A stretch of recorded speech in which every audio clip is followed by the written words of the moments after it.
Nous avançons. Nous progressons dans notre compréhension de ce monde nouveau et turbulent. Nous avons vu que la prévisibilité est morte. Nous avons appris à naviguer à la boussole plutôt qu'à la carte. Nous avons découvert l'agilité, cette capacité à réagir vite, comme Zara, pour s'adapter aux vagues. L'agilité, c'est bien, c'est nécessaire, c'est une compétence de survie. L'agilité vous permet de ne pas couler quand la tempête arrive. Elle vous permet d'esquiver les coups. Mais, et si je vous disais qu'on peut aller plus loin? Et si je vous disais qu'il existe un niveau supérieur? Un niveau où la tempête ne serait plus une chose à gérer ou à éviter, mais une chose à désirer. Et si vous pouviez construire une entreprise, une carrière, une vie qui ne se contente pas de résister au chaos, mais qui devient meilleure grâce à lui? Ce concept existe, il a un nom, et une fois que vous l'aurez compris, vous ne verrez plus jamais le risque de la même manière. Ce concept, c'est l'antifragilité. Il a été théorisé par un penseur libanais, ancien trader, mathématicien et philosophe, Nassim Nicolas Taleb. Dans son livre Antifragile, il nous offre peut-être la clé la plus puissante pour prospérer au XXIe siècle. Dans cette vidéo, nous allons définir ce mot étrange. Nous allons voir pourquoi il dépasse de loin la simple robustesse. Et nous allons voir comment l'appliquer concrètement, de votre serveur informatique à votre compte en banque personnelle. 1. La triade. Fragile, robuste, antifragile. Pour comprendre l'antifragilité, commençons par un petit exercice mental. Imaginez que vous êtes à la poste. Vous devez envoyer un colis à l'autre bout du monde. Ce colis va être secoué, jeté dans des camions, il va subir des chocs thermiques, il va peut-être tomber par terre, il va subir du chaos. Si, à l'intérieur du colis, vous mettez des verres en cristal, qu'est-ce que vous écrivez en gros, en rouge, sur le carton? Vous écrivez « fragile ». Cela signifie « s'il vous plaît, protégez-moi du chaos. Le chaos me détruit. Le fragile aime la tranquillité, la stabilité, il déteste l'imprévu. » Maintenant, imaginez que vous envoyez un gros rocher ou une enclume en acier. Est-ce que vous écrivez « fragile » ? Non. Vous n'écrivez rien de spécial. Si le colis tombe, l'enclume ne cassera pas. Le pied du livreur peut-être, mais pas l'enclume. Comment appelle-t-on cela? On dit que c'est solide, robuste ou résilient. Le robuste, c'est ce qui résiste au chaos. Le choc ne lui fait rien, il reste identique à lui-même. Mais maintenant, posez-vous la question. Quel est le vrai contraire de fragile? La plupart des gens répondent « solide », mais c'est faux. Le contraire de négatif n'est pas neutre, c'est positif. Donc, le contraire de quelque chose qui souffre du chaos, le fragile, doit être quelque chose qui bénéficie du chaos. Imaginez un colis magique. Plus vous le secouez, plus vous le jetez par terre. Plus il fait chaud, plus il fait froid, et plus l'objet à l'intérieur devient fort, beau et performant. Qu'est-ce que vous écririez sur ce colis? Vous écririez « S'il vous plaît, secouez-moi ». Cet objet, c'est l'antifragile. L'antifragile, c'est ce qui se nourrit du désordre. C'est ce qui a besoin de stress, de volatilité et de choc pour grandir. Ça semble de la science-fiction? Pas du tout. Vous en possédez un exemple parfait, votre propre corps. Regardez vos muscles. Si vous restez au lit toute la journée, stabilité totale, vous atrophiez. Vous devenez faible. Pour que vos muscles grossissent, vous devez aller à la salle de sport et soulever des poids lourds. Vous devez créer des micro-déchirures dans vos fibres musculaires. Vous devez leur infliger du stress, du chaos. Et comment réagit le corps? Il ne se contente pas de réparer le muscle. Il le rend plus gros et plus fort qu'avant pour préparer le prochain choc. C'est de l'antifragilité. Le système immunitaire fonctionne pareil. C'est en étant exposé aux microbes qu'il apprend à se défendre. Un enfant élevé dans une bulle stérile et fragile, un enfant qui joue dans la boue développe son antifragilité. 2. Le système. Centralisé versus décentralisé.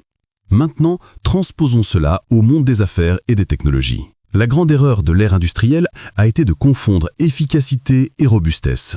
On a construit des systèmes hyper optimisés, centralisés, sans gras. Des systèmes qui marchent parfaitement quand tout va bien, mais qui s'effondrent au moindre grain de sable. Ce sont des systèmes fragiles. Prenons l'exemple du système bancaire traditionnel. C'est un système centralisé. Tout repose sur quelques gros livres de comptes gardés par quelques banques centrales. C'est efficace. Mais si le serveur central de la banque plante, personne ne peut payer. Si une crise financière touche une banque too big to fail, trop grosse pour faire faillite, tout le système risque de s'écrouler et il faut que l'État intervienne. C'est fragile. Maintenant, regardez Bitcoin. Bitcoin est un système décentralisé. Il n'y a pas de serveur central, il n'y a pas de PDG, il y a des milliers d'ordinateurs, des nœuds, partout dans le monde qui détiennent tous une copie du registre. Bitcoin est antifragile. Pourquoi? Parce qu'il est attaqué en permanence. Depuis sa création, des hackers essaient de le pirater, des gouvernements essaient de l'empêcher, des médias annoncent sa mort. Que se passe-t-il à chaque attaque? Si un nœud est compromis, les autres le rejettent. Le réseau détecte la faille et les développeurs patchent le code. Le système apprend de l'attaque. Plus on attaque Bitcoin, plus il prouve sa sécurité et plus la confiance dans le réseau augmente. Le chaos des 15 dernières années n'a pas tué Bitcoin, il l'a rendu indestructible. Pour votre entreprise, la leçon est claire. La centralisation crée de la fragilité. La décentralisation crée de l'antifragilité. Si tout votre business repose sur un seul gros client, vous êtes fragile. Si tout votre trafic vient d'une seule source, Google ou Facebook, vous êtes fragile. Un changement d'algorithme et vous êtes mort.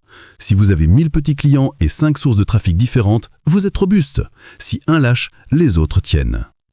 3. L'individu, le salarié versus l'entrepreneur diversifié. Mais l'exemple le plus frappant, celui qui vous touche le plus directement, c'est celui de votre propre carrière. On nous a éduqués avec l'idée que le salariat, le CDI, était la sécurité et que l'entrepreneuriat était le risque. Nassim Taleb démontre brillamment que c'est exactement l'inverse. Regardons le salarié. Disons qu'il travaille à la comptabilité d'une grande entreprise.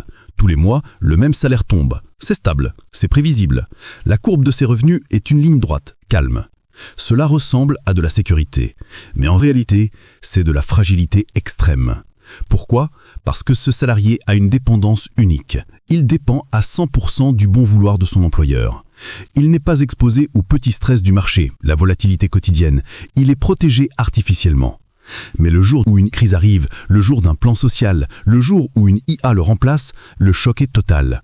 Ses revenus passent de 100% à 0% en une seconde. C'est ce que Nassim Taleb appelle le problème de la dinde. La dinde avant Thanksgiving pense que le fermier est son meilleur ami. Tous les jours, il la nourrit. Sa vie est stable et belle. Les statistiques disent que sa vie est sûre, jusqu'au jour de Thanksgiving, où la prévisibilité s'arrête brutalement. Le salarié est structurellement dans la position de la dinde. Maintenant, regardons l'entrepreneur ou le freelance. Sa vie est chaotique. Un mois, il gagne 5 000 €, le mois suivant 2 000, puis 8 000. Il perd un client, il se prend un mauvais avis, il doit se battre pour être payé. Vu de l'extérieur, cela ressemble à du risque. Mais en réalité, c'est de l'antifragilité. Pourquoi? Parce qu'il est diversifié. Parce qu'il a 10 clients. Si un client le quitte, il perd 10% de ses revenus, pas 100%. Il ne meurt pas. Information continue. Chaque petit problème, un client pas content, un produit qui ne se vend pas, est une information précieuse.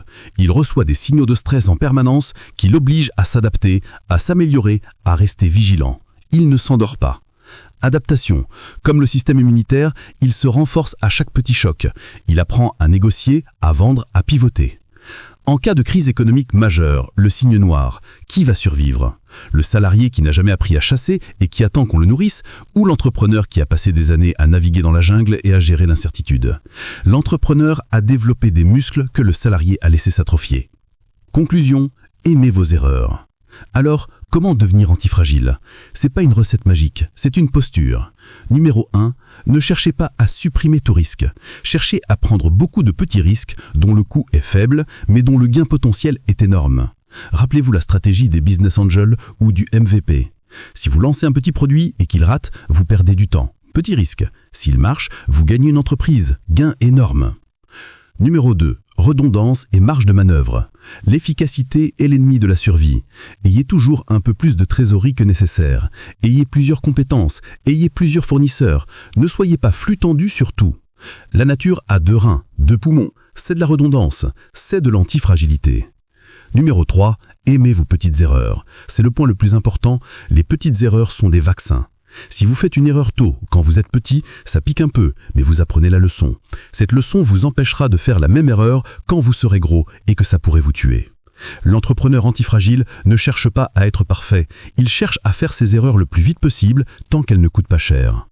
Le chaos est là, il va secouer votre colis.